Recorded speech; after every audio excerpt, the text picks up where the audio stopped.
पण एखादा इसरू राहिला, ए गपरे नेतोय बाहेर तिकडं.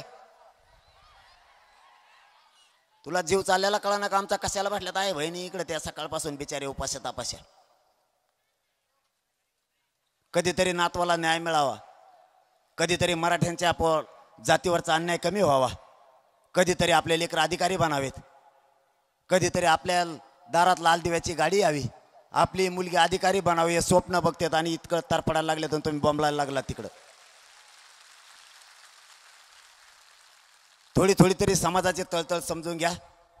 समाजाच्या वेदना किती आहेत, समाज किती संकटातून चाललाय, समाजाचे लेकरं किती त्रास सहन करायला लागलेत. कधी काळी तरी भावनिक व्हा, कधी काळी तरी समाजाचा आणि जातीचा विचार करायचा शिका. त्यावेळेस मला माहित होतं की हे सरकार कोणाचंच नसतं. हे हरामखोर लोक फक्त स्वतःचेच खुर्चीचं बघतात, दुसऱ्याच्या जातीचं यांना काय देणं घेणं नाही. सगळ्या सोयऱ्यांच्या अंमलबजावणीच्या बाबत काहीतरी बोलतीलच.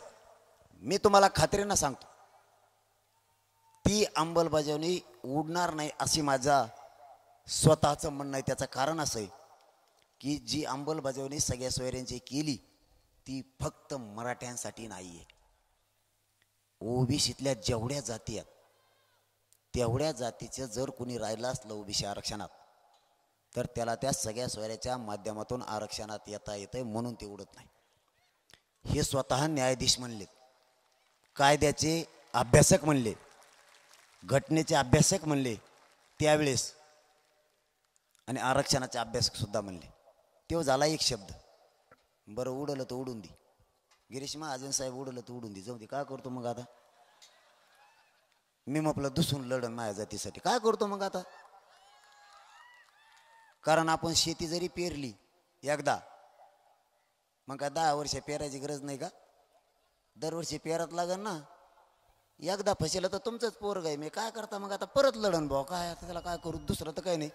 माझ्याजवळ तर एवढंच आहे फक्त एक, मग रक्त माझा जीव तुमच्यासाठी आणि आपल्या मराठ्यांच्या लेकरासाठी मी पणाला लावू शकतो. गिरीश महाजन साहेब, मला माहिती आहे ती अंमलबजावणी सगळ्या सोयरीची झाली की उडतच नाही. एक 15-20 मिनिटं वेळ आहे, बोलू ना. रातभर बोला बघा. येऊ